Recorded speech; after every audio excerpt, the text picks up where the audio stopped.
The girl did not cry. People expected tears from a child who looked like she had lost everything. They expected her shoulders to shake, her mouth to tremble, her eyes to beg. But she did none of that. She stood still near the warm glow spilling from the restaurant windows, her small frame swallowed by a worn shirt that once belonged to someone twice her size. The evening air clung to her like wet cloth. Cold, unkind, the kind of cold that crept under the skin and made a home there. Inside, the world glowed. Inside were soft laughs, clinking glasses, the low rumble of comfort. Golden light spilled onto the street and died at her feet. The boundary between warmth and hunger had never looked so sharp.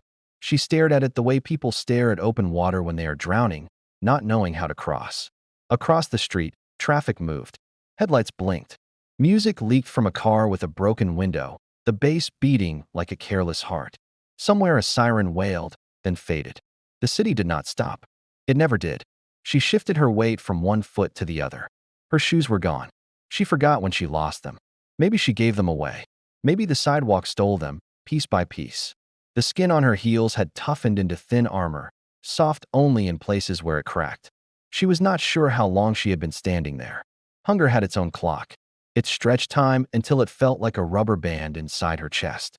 Sometimes it snapped. Tonight it only pulled tighter. Through the glass, she watched a man sit alone at a table dressed in white. The cloth looked like it had never met dust. Nothing on it moved except his hands.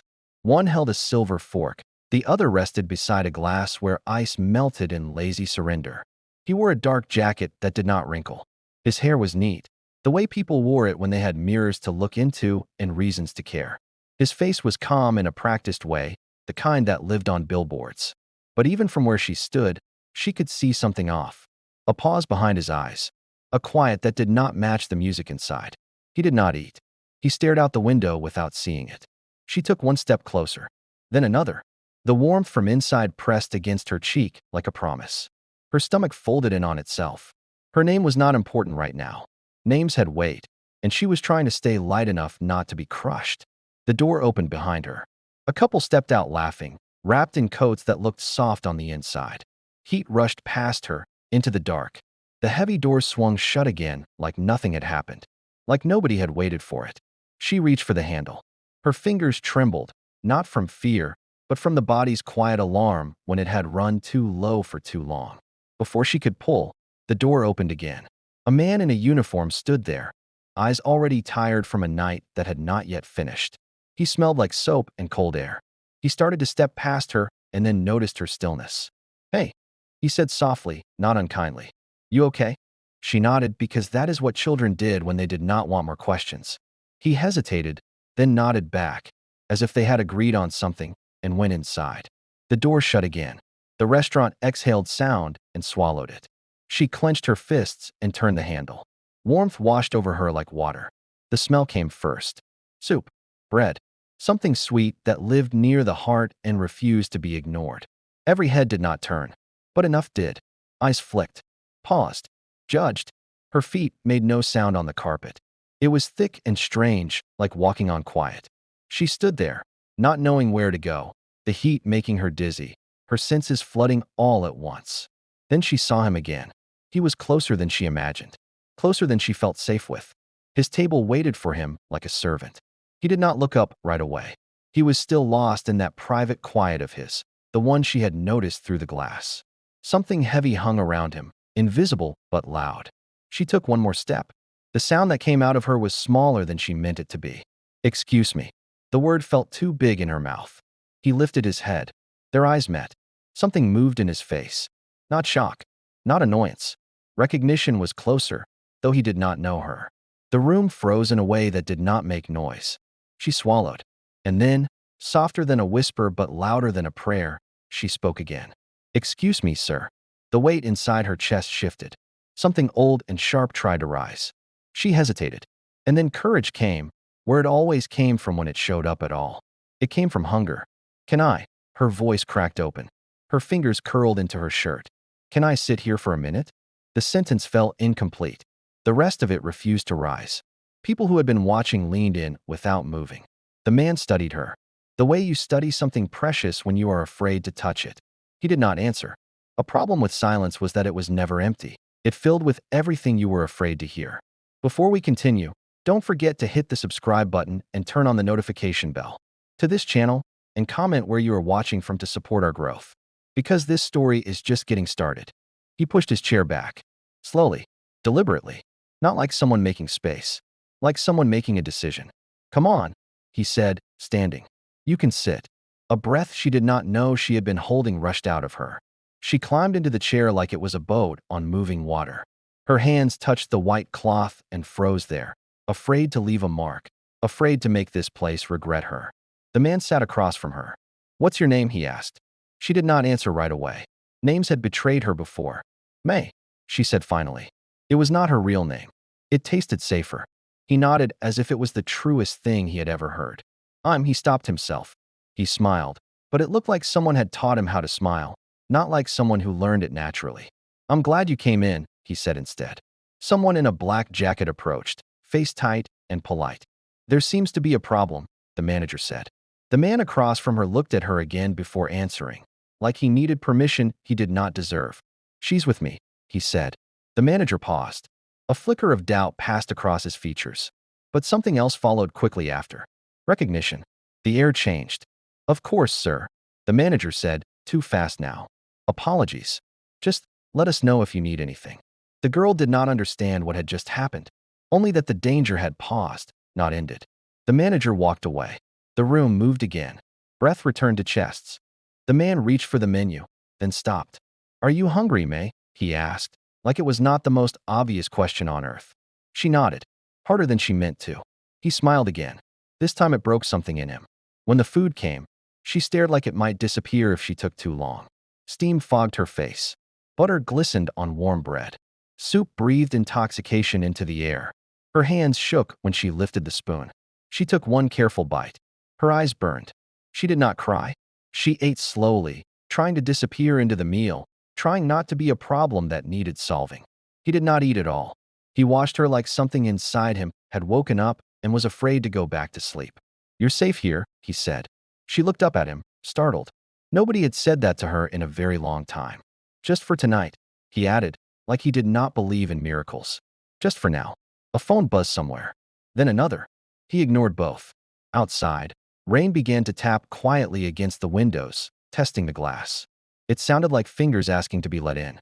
When she finished, she tried to stand. He raised a hand gently. Wait. She froze. Do you have somewhere to go after? He asked. Her breath slowed. She shook her head. No. Nothing. The truth settled between them like a storm cloud. He looked past her to the glass, at the night waiting. Come with me, he said. Her heart stopped. I don't mean like. He hesitated, correcting himself like he was walking through broken glass. It's cold. And you shouldn't be out there alone. He pulled a folded cloth napkin from the table and placed it in her hands. For your hands, he said. They're freezing. She held it like treasure. Her eyes searched his face for danger. She did not find it. Okay, she whispered. They walked into the rain together. The car waiting at the curb was too clean to feel real. The inside was quiet in a way she had only known inside books she could not read. The seats were warm. The windows whispered with rain. She leaned back and closed her eyes for just 1 second. When she opened them again, the city looked different. Smaller, as if it had moved a few steps away from her. He sat beside her, silent. Safe did not mean simple. Safe did not mean easy. Safe did not mean permanent. But safe, she was learning, was a doorway. And she had just walked through it. The building they entered was tall enough to feel like it scraped the clouds. The hallway smelled like nothing. That alone felt wrong. Inside, the space swallowed her whole. Lights curved along walls like they had been planned by people who expected tomorrow. Furniture looked like it had never been sat on. The air hummed with wealth she could not name. He showed her a room that looked like dreams. Make yourself comfortable, he said. She sat on the bed and stared at her hands. Do you always eat alone? She asked accidentally. The words slipped out before she could stop them. He looked at her. Something in him didn't answer. I guess I do, he said. She nodded. Silence crawled between them. Then footsteps echoed outside the door. Not his. Voices. The doorbell rang. Once. Then again. His face changed. This time it was not gentle. This time it was afraid. He went to the door. When it opened, a voice filled the air that did not belong to the cold. A man's voice. Rough. Unfamiliar. Is the girl with you? The voice asked quietly. May stood. Her heart slammed against her ribs. Something was coming. She could feel it in her bones. And it did not sound like kindness. The voice outside the door did not belong. May knew it the way children know storms before the sky changes. The sound did not fit the room. It scraped against the calm like sandpaper on glass. Is the girl with you? The man repeated, quieter now. Not angry. Worse. Certain. The man who had taken her and stood frozen, his back to her. His shoulders were wrong, pulled too tight, like someone bracing for impact. Who are you? He asked. A pause. Then the smallest laugh. Not amused. Calculating. You'll want to open the door, the stranger said. I don't think you want to make this harder than it has to be. The words were polite. The meaning was not. May took a step backward, then another, until the bed touched her calves. Her fingers curled into the napkin she still held like it could save her. The man turned slightly, just enough for her to see his face. He was afraid, not of the voice, of what the voice might bring. You stay here, he said to her, low and fast. No matter what happens, don't come out. Her mouth opened. He lifted one finger. Promise me. She nodded because the fear in his eyes felt heavier than her own. He opened the door. The stranger filled the hallway. He was tall, but not in a way that felt comforting. His jacket had seen better years. His eyes did not blink when they landed on the man in the doorway. They slid past him, searching for her. She here? He asked again. No, the man said. The word was steady. The lie trembled. The stranger's eyes flicked back. I think you're mistaken, he said, because I've been looking for her all night. He moved closer. The man did not step aside. You cannot just show up here and ask for someone you have not described, he said. Leave. The man smiled with one corner of his mouth. Wrong move, he said. That little girl has a habit of surviving things she shouldn't. You don't look like the sort who appreciates trouble. Trouble. The word hung like a threat with roots. The stranger reached into his coat. May sucked in air. The man in the doorway did not flinch. The stranger pulled out something small. A folded piece of paper. He held it out. The man did not take it. The stranger dropped it onto the floor between them. Found this near the bridge, he said. Belongs to her. The paper was dirty around the edges, soft in the middle from being held too many times. May knew it. Before she could stop herself, she took a step forward. The stranger's eyes snapped to her like starving animals. There you are, they said without speaking. The man in front of her reacted instantly. Get back, he whispered. But it was too late. The stranger's face broke open into something close to delight. I knew you were smarter than you looked, he said to May. Come here. She did not move. The man stepped between them. You don't get to talk to her like that, he said, the calm in his voice cracking like ice underfoot. The stranger's smile faded. Move. No, silence dropped. Thick. The stranger sighed, like someone tired of playing nice. You don't know her, he said. You don't know what she brings with her, or who comes when she stays too long in one place. The man's jaw tightened. I know she's a child. That's the problem, the stranger said. Children don't stay children forever. And some of them, his gaze slid to May again, grow into things people would rather not deal with. May shook her head. I don't know you, she whispered. The stranger's eyes softened in a way that terrified her more than cruelty. That's the part that hurts, he said. I know you. The man lunged before she could breathe. He shoved the stranger backward into the hallway wall. The impact echoed. Get out, he said. Now. The stranger recovered quickly. Too quickly.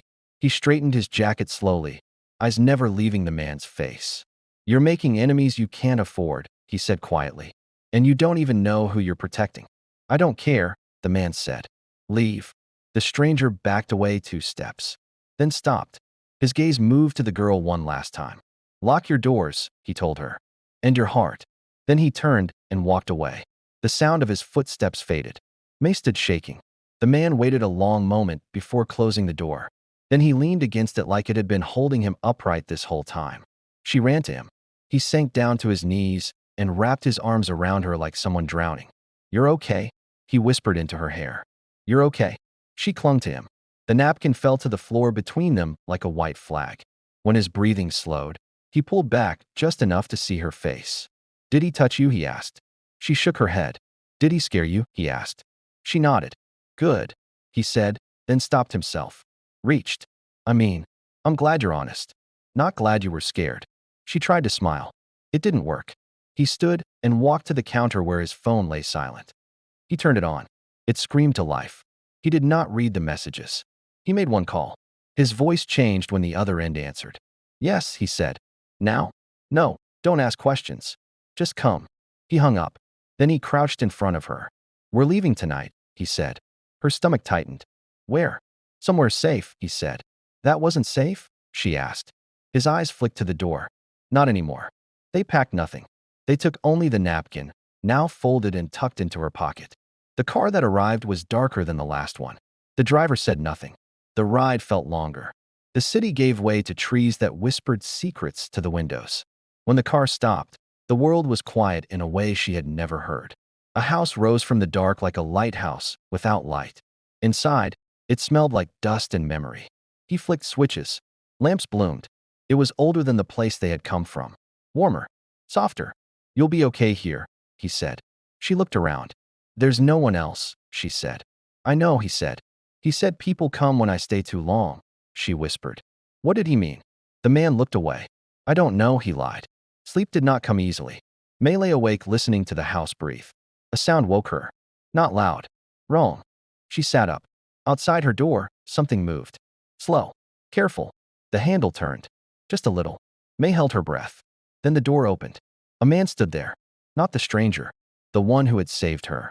His face looked like it did not belong to him anymore. I'm sorry, he whispered. She blinked. Sorry for what? He knelt beside her bed. For lying.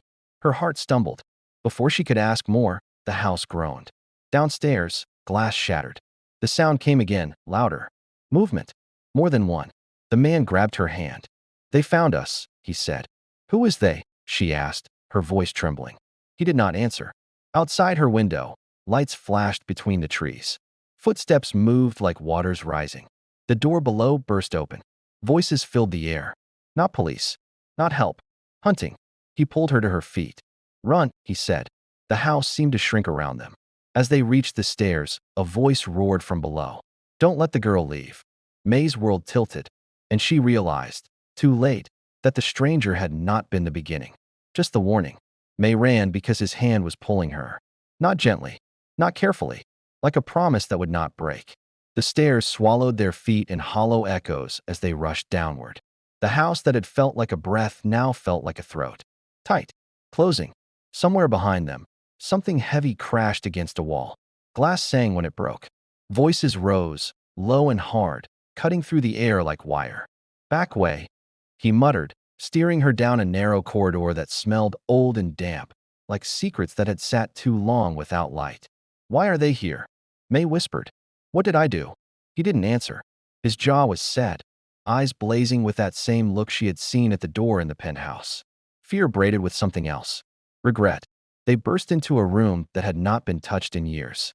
Furniture hunched under pale cloths. A grandfather clock leaned like it was tired of standing. He shoved aside a small table and yanked open a door she hadn't known was there. Stone steps dropped into dark. Cold breathed up at them like a living thing. He pushed her ahead of him. They descended fast, hands skimming damp walls. The house above groaned like it had a fever. Somewhere, something slammed shut. Behind them, a voice laughed. Not loud. Close. Don't run, the voice called. You'll only make it worse. May felt his grip tighten. The tunnel leveled out, pouring them into a low cellar that smelled of earth and water. Crates lined the walls. Old jars stared back with cloudy eyes. He ran to a wall and hammered his palm against a brick. Nothing. He slammed it harder. A hinge side open. An iron panel lifted, revealing a hole just big enough for her body. Go, he said. She shook her head. Come with me. He smiled just once. The kind of smile people use when they don't believe in tomorrow. I'll distract them. No, she whispered. I won't be long, he lied. Footsteps thundered above. May sobbed without sound as he folded her small body into the dark.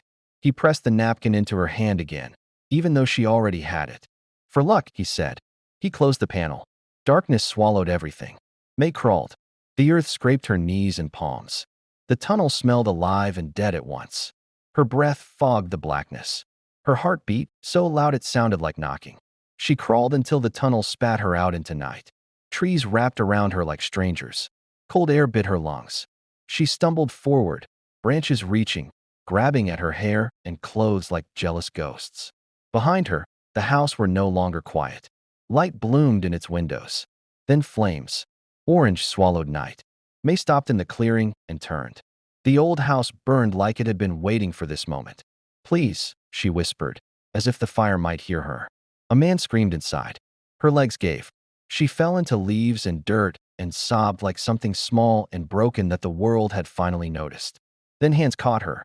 She fought. She kicked. She screamed. But the arms were strong and familiar. He pulled her against his chest. May, he gasped into her curls. I'm here. I'm here. She trembled like the night had crawled into her bones. They took you, she cried. They took you in the house. I'm alive, he whispered. I'm alive. Behind them, the house collapsed into itself like it had been holding in one final breath. They ran again. Not through tunnels this time. Through woods that knew too much. They didn't stop until May's chest burned and her legs shook like paper. They reached a river that whispered like it had secrets worth keeping. He dropped to the bank and held her like he had built her from his own ribs. They're gone, he said, not because he was sure, but because he needed to be. May's teeth chattered. He pulled off his jacket and wrapped it around her. It swallowed her whole. Why? She asked. Why are they hunting me? He stared at the water. The answer sat between them like a beast with its mouth open. I didn't think they'd find us so fast, he said quietly. May turned her face into his shirt. I don't want to go anymore, she whispered. I'm tired. I know, he said. His voice broke, and then he pulled it back together. But you're not done yet. They moved at dawn. The world went pale in that soft, colorless way it does when it's unsure which side it's on. He led her through back roads and broken fences, past fields that smelled sweet and empty. Her feet were bruised and heavy. She did not complain. When she finally stumbled, he lifted her like she weighed nothing. Her head fell onto his shoulder like it belonged there. They reached a town after hours that felt like years. A town with peeling signs and a church that leaned like it had heard too many confessions. He stopped outside a diner that smelled of grease and mourning. Wait here, he said. I'll get you something warm. May held onto his jacket. Promise you won't disappear, she said.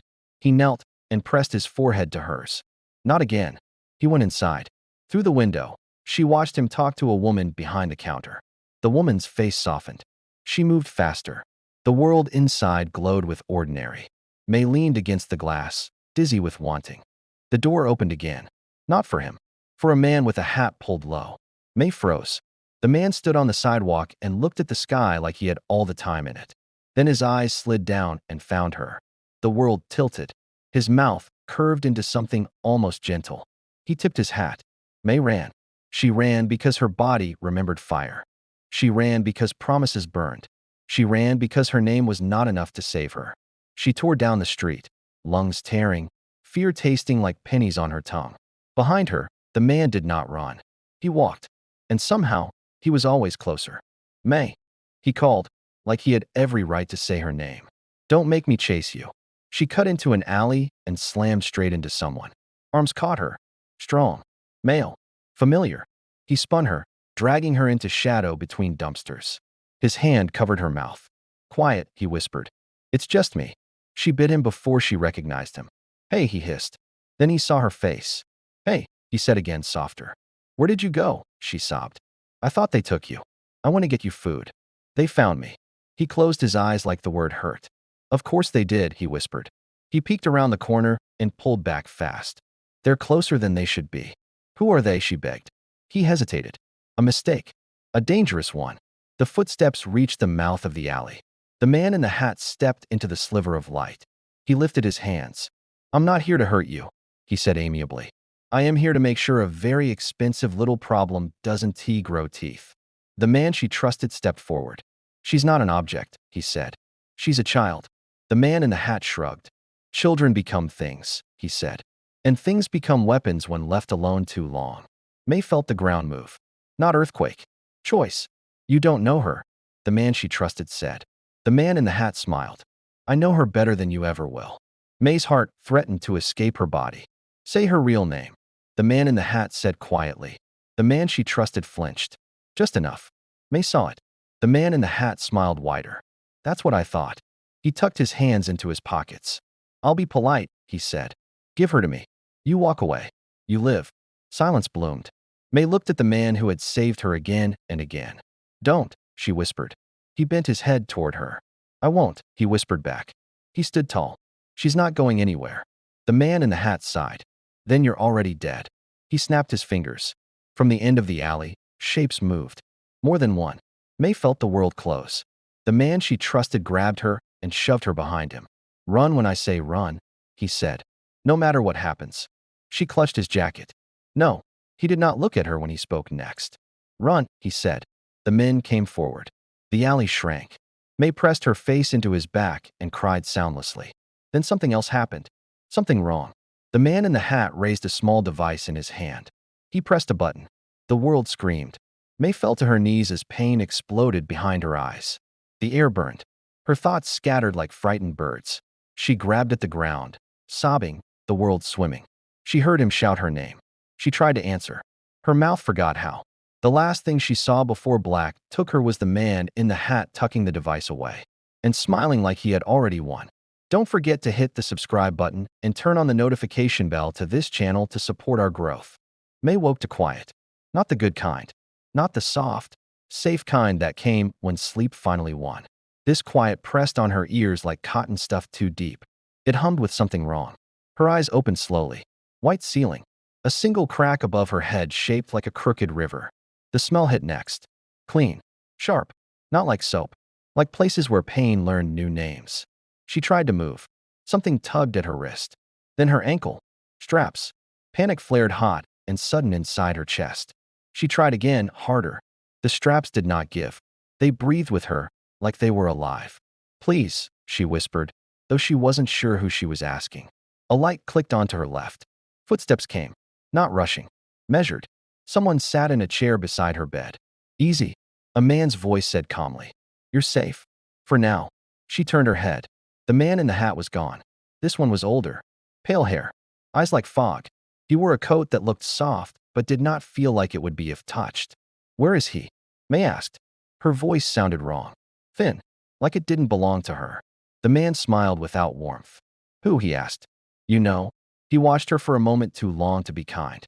Drink this, he said, lifting a cup with a straw toward her lips. She turned her head away. I'm not thirsty. That's not why I asked, he said gently. She clenched her jaw. He did not force her. Instead, he set the cup down and leaned closer, elbows on his knees. You're a very interesting child, he said. Do you know that? May stayed quiet. Silence was safer than words. Most children your age forget things quickly, he continued. They adapt. They soften. You do the opposite. She stared at the crack in the ceiling. I want to go back, she said. He sighed, as if disappointed. I'm afraid that's not possible. Her heart stuttered. To him, she asked. To the man who saved me. The fog-eyed man looked at her, and something like calculation passed behind his gaze. He won't come, he said. May squeezed her eyes shut. He promised, she whispered. The man leaned back. People with secrets almost always do. The words slid into her chest and stayed there. Where am I? She asked. A place for questions, he said. And answers. I didn't ask to come here. No one ever does, he replied. The door opened behind him. Footsteps she knew by sound alone. Slow. Certain. The man in the hat came into view. He set his hat on a hook and smiled, like someone stepping into his own living room. You're awake, he said brightly. Good. I hate waiting when there are better things to do. May's fists tightened uselessly against the straps. Let me go, she said. The man in the hat tilted his head. Convince me. She swallowed. The other man spoke. We should be gentle, he said. She's still a child. The man in the hat laughed softly. That's what makes her dangerous, he said. He stepped closer, studying her face. You don't remember everything, do you? He asked. I remember running, she said. I remember you. He winced theatrically. Ah, he said. Not my favorite role. May glared at him. You're bad, she whispered. He smiled without denial. Yes, he said simply. But not to you. She shook her head. You hurt us. You burned the house. You chased me. He crouched beside her bed. Do you know why fires start? He asked. Because someone lights them, she said. Because something inside them wants out, he replied. She turned away. The fog-eyed man shifted uncomfortably. We should stop, he said quietly. This is too much. The man in the hat stood. And you're getting sentimental, he snapped. Which is unbecoming and unhelpful. He walked to a table near the window and picked up a folder. He returned to May's side and opened it. Pictures. Old. Faded. A woman with tired eyes. The same eyes May sometimes saw in the mirror. A man with a crooked smile and hands that looked like they'd built things. May's breath hitched. My parents, she whispered. The man in the hat nodded. They were extraordinarily inconvenient people, he said lightly. Always asking the wrong questions. Always in the wrong places at the wrong times. May turned her face away as tears burned hot. They're gone, she whispered. The man nodded again. Very gone. She cried then. Not loud. Not dramatic. It fell out of her in pieces she couldn't hold back anymore. The fog-eyed man looked away. The man in the hat did not. You see, he said gently. This is why we had to find you. Children like you grow up into answers the world doesn't want to hear. May shook, sobbing. I'm not special, she whispered. I'm just hungry. The man in the hat's expression shifted. Something darker. Lie to yourself if you need to, he murmured. But not to me. The door slammed open. The man she loved burst into the room like a storm, wearing a human body. Blood ran from a cut on his forehead. His eyes were wild. Alive. May screamed his name. Relief hit her so hard, she almost passed out again. He crossed the room in seconds and grabbed her hand. I'm here, he panted. I promised. The man in the hat sighed. Must you always enter like you own the place? The man ignored him, fingers tugging at the straps around May's wrists. They hurt you, May sobbed. I'm okay, he lied. The fog-eyed man stood abruptly. Stop, he shouted. The man froze. The fog-eyed man's hands shook. You can't take her, he said. You don't know what that means. The man she trusted looked at him. I know what it means to leave a child with monsters, he said. The man in the hat clapped slowly. Bravo, he said. Now we're emotional. He lifted his hand. The fog-eyed man flinched. You're crossing a line, he said. The man in the hat's smile was thin. There are no lines, he said. Only directions. He reached into his coat. The man she trusted moved instantly, pulling May free from the straps and swinging her behind him. Run, he whispered to her. She shook her head. Not without you. May, he pleaded. Please. The man in the hat pulled out not a weapon, but a syringe filled with something dark. It won't hurt, he said mildly. Much. The man she trusted lunged. The two men collided hard. The syringe skidded across the floor. May screamed. The fog-eyed man rushed forward. Stop, he cried. This isn't how it's supposed to happen. The man in the hat roared. Control shattered. Calm burned away. You were never supposed to care, he shouted. Maybe that's the point, the fog-eyed man shouted back. The fight was loud and fast and terrifying. May's vision swam. Then something else happened. The lights flickered. The walls groaned. The building sighed like it had been struck in the chest. A deep, rolling sound thundered beneath their feet. The man in the hat froze. Do you hear that? He said. The fog-eyed man's face went pale. They're here, he whispered. The man in the hat glared at him. You told them? I didn't, the fog-eyed man insisted. I swear I didn't. The man she trusted grabbed May and ran. Alarm screamed. Red light flooded the hall. They burst through the door into chaos. People running, shouting, sirens outside. The building shook. May clung to his neck as he sprinted. Stairs blurred. Doors slammed. Voices pursued. They burst into the night through a fire exit and ran into rain that felt like blessing. They did not stop. They crossed streets and shadows and stumbled into a park so dark it felt like it swallowed sound. He collapsed against a tree, breathing hard. May slipped down into his lap. Are you okay? She whispered. He touched his face. Blood smeared his fingers. I will be, he said. She wrapped her arms around his neck.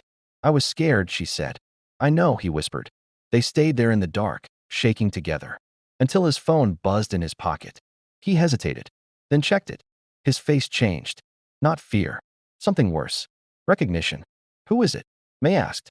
He looked at her, and for the first time, he did not know how to lie. Someone who knows things about you, he said softly. The phone rang again, and again, from an unknown number. He answered. No hello. Just one sentence from the other side. We have something you want, the voice said. His grip on May tightened. And now, we know exactly how to make you come back. The phone ended the moment the voice finished. No goodbye, no signal, just a dead line humming in his ear like a warning bell that would not stop ringing. May stared up at him. What do they have? She asked. Is it you? His jaw tightened. I don't know, he said. It was the worst answer he could give. Rain slid through the branches above them. The night smelled green and sharp like something freshly broken. He stood and pulled her close, scanning the empty paths around the park. We're not waiting, he said. They want me to walk back into their hands. I'm not doing that. Then what do we do? May whispered. He hesitated. That scared her more than anything. Before he could speak, headlights swept through the park like pale hands searching blind.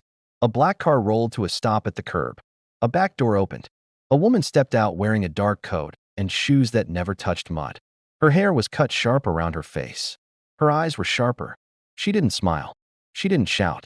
She simply walked toward them like someone who already owned the outcome. "Hello, Marcus," the woman said. May felt his body stiffen. He had never told her his name. Marcus pulled May closer without realizing. "Who are you?" he asked. The woman tilted her head, studying her like an artifact in a museum. "I was hoping," she said calmly, "you would leave her exactly where she was." May flinched. "You were watching us," she whispered. The woman's eyes slid to her. "Always," she said softly. Marcus stepped forward, blocking her again. "You don't get to come near her." The woman's lips curved into something close to amused. "You misunderstand," she said. "I've already been near her. Long before you." May's stomach dropped. "What does that mean?" Marcus demanded. The woman paused, then reached into her coat slowly. May's body pressed tighter against his. Out came not a weapon, a photograph. She held it up. May's breath left her. The picture showed her as a baby, wrapped in a blue blanket, tiny and unaware. A woman held her. May recognized those eyes. "My mother," she whispered. The woman nodded. "Your biological mother." Marcus shook his head. "You said no one knew," he whispered. "You said they were dead." The woman's eyes cut through him. "Like all good myths," she said. "That was a convenience." May's chest hurt. "No," she whispered. "You said they were gone." Marcus knelt in front of her. "I didn't lie," he said desperately. "Not completely. I thought they were gone." The woman exhaled. "Your mother wasn't killed," she said to May. She disappeared. May's whole body went still. "What does that mean?" she asked. The woman's voice softened just a fraction. "It means," she said, "she was taken before she could finish what she started." "What did she start?" May whispered. The woman studied her. "You." Silence fell heavy as blood. Marcus stood slowly. "Say what you want of me," he said. "But do not turn this child into one of your stories." The woman stepped closer. "I'm not here to scare her," she said. "I'm here to return her." May grabbed Marcus's coat. "I don't want to go anywhere," she cried. "I don't even know you." The woman did not argue. She simply nodded. "You didn't know your mother either," she said. "But you still came from her." May shook her head. "I don't care where I came from. I care where I stay." Marcus swallowed. "So do I," he said. The woman sighed as if genuinely disappointed. "You don't understand the scale of what you're interfering with," she said quietly. Marcus met her gaze. "I don't care about scale," he said. "She's not a project. She's not a key. She's not a secret." The woman smiled slightly. "And you," she said, "are very bad at walking away from things you shouldn't touch." Her gaze hardened. "So let's be clear. You brought her into your home. You broke protocol.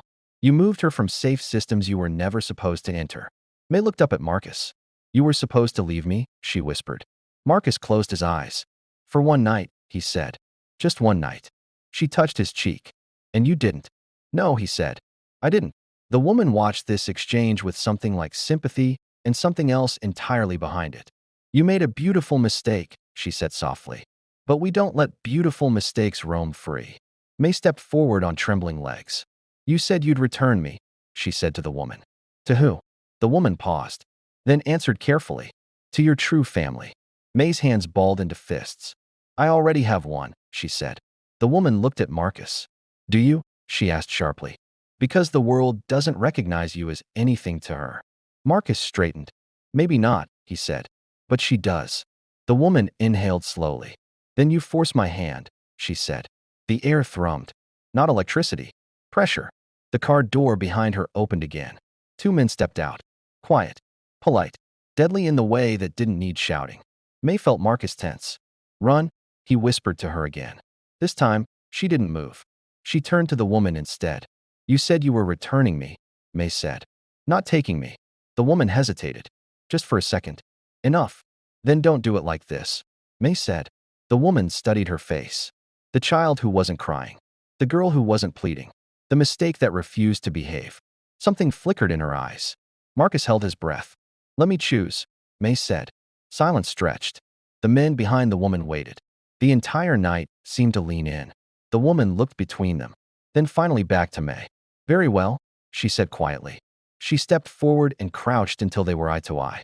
If you stay, she said, the world will not be kind to you. May whispered back, stronger than she expected. It already hasn't been. He has. The woman straightened slowly. The men behind her shifted. She lifted one hand. They stopped. Then she did the one thing no one expected. She stepped back. You may go, she said. Marcus blinked. What? The woman's voice changed. Not hard. Not gentle. Final.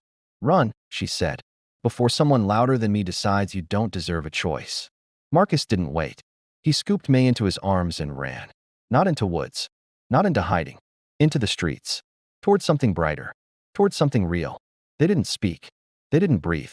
Not until they reached the edge of the city and collapsed against a bridge where lights reflected on black water like broken stars. May stared up at the sky.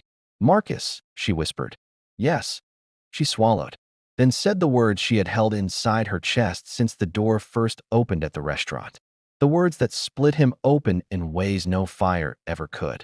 Can I eat with you? His heart shattered. Not once. Not slowly. All at once. He pulled her close until her heartbeat replaced his own. Yes, he whispered into her hair. Every day, for the rest of your life. And as the city roared again around them, uncaring and alive, one small girl finally stopped feeling invisible. She had been starving for food. But what saved her was being chosen. Chosen to stay. Chosen to belong. Chosen to matter. And this time, no one was taking her away. The bridge groaned softly beneath them like an old thing tired of holding secrets.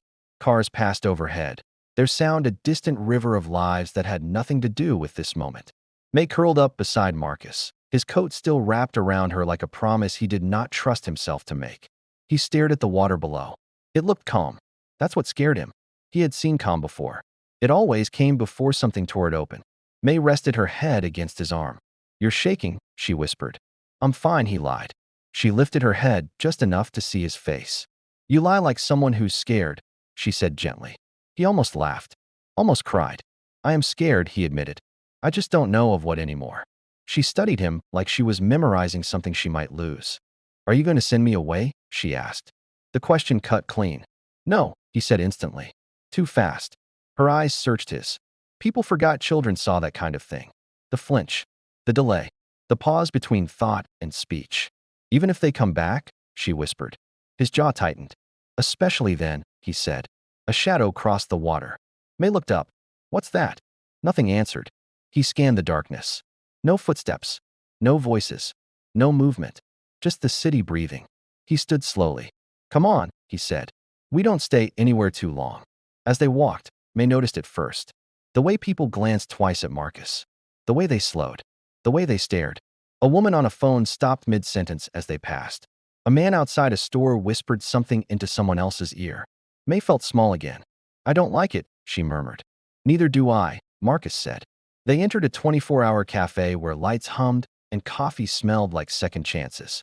He chose a corner booth where her back could face the wall. The waitress filled 2 mugs without asking. May hadn't realized how badly she needed warmth until it pressed against her palms. She sipped carefully. She breathed. This is good. Marcus tried to smile. He failed. The television behind the counter flickered. A face appeared. It froze him mid-breath. May followed his eyes. The screen showed surveillance footage. A blurred image of a man pulling a child through smoke. Firelight in the background. The caption beneath. Unknown man escapes facility with Minormi's chest tightened. That's, she whispered. Marcus stood. The waitress hurried over. Sir, is everything okay? He swallowed. Yes, he said. We're leaving. May didn't ask questions. She slid out of the booth. As they moved toward the door, the television changed again. A photo replaced the footage. Clear. Sharp. A picture May had seen once before. Her mother. You said she disappeared, May whispered. Marcus's world teetered. Under the photo, key scientist in Project Ariel still May grabbed his sleeve. She's alive, she said. That means she's alive. Marcus didn't answer. He couldn't. Because for the first time, something inside him wasn't hope. It was terror. They stepped into the street. Phones buzzed around them. The city pulsed. A whisper passed through the air like sickness. That's him. Is that her? That's the child. May felt hands tug her hair. Someone bumped them too hard. Then another. The crowd thickened like hunger. Marcus pulled her close. Head down, he whispered. Someone shoved him. Give her back, a man yelled. Let her go, a woman screamed. Back and forth. Hands. Voices. Heat. Noise. May squeezed her eyes shut. Marcus, she cried. He wrapped his arms around her body. This way, he growled. He pushed through shoulders and shouting mouths. Something struck him in the back. Pain flared. May screamed. And then, a door slammed open. In here, a woman yanked them inside a tiny bookstore that smelled like ink and dust. She locked the door and flipped the sign to closed. Silence crashed down. May slid to the floor, sobbing. Marcus leaned against the counter, chest heaving. The woman turned. Her face was tired. Her eyes were kind. I've been waiting for you, she said. Marcus turned slowly. Who are you, he asked. The woman studied May. Then Marcus. Then spoke quietly. Someone your past was supposed to never touch again. May looked up through tears. You know him? The woman nodded. And I know you, she said. May froze. The woman crouched down until she was eye level with her. You don't remember me, she said softly. But your mother once saved my life. May's heart stuttered. My mom, she whispered. Marcus's voice broke. What do you mean once? The woman stood.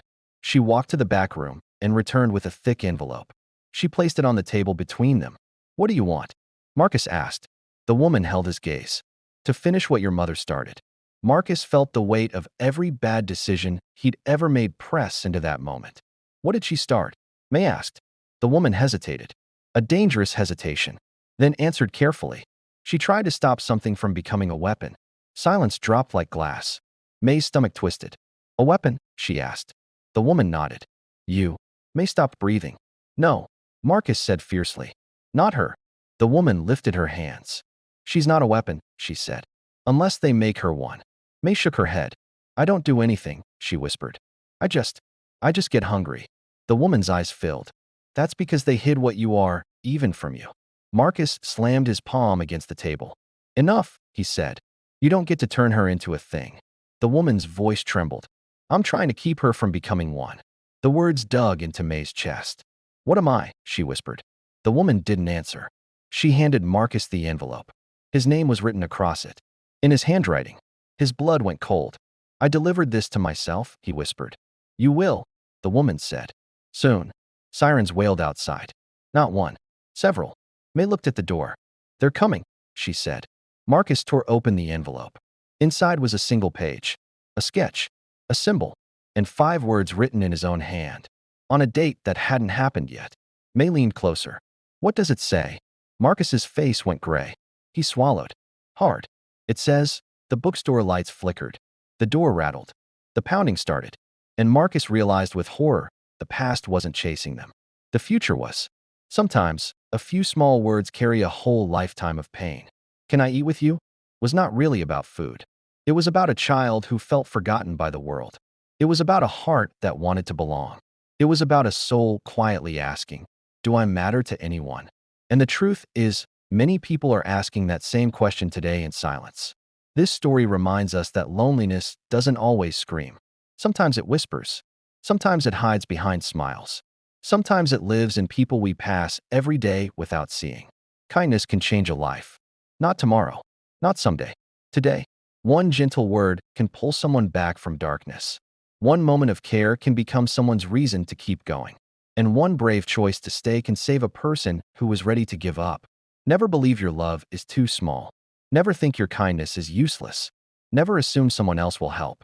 Sometimes, you are the miracle someone prayed for. So walk through this world with open eyes and a soft heart. Listen closely. Love boldly. Stay when it's easier to walk away. And let this story remind you of one powerful truth. Ours is a world that changes when we choose to care. Thank you for watching. Don't forget to hit the subscribe button and turn on the notification bell to support our channel's growth. Comment where you are watching from and your opinion about our stories to help us improve to serve you better. Your support helps us keep sharing stories that heal, inspire, and remind us that being human still matters.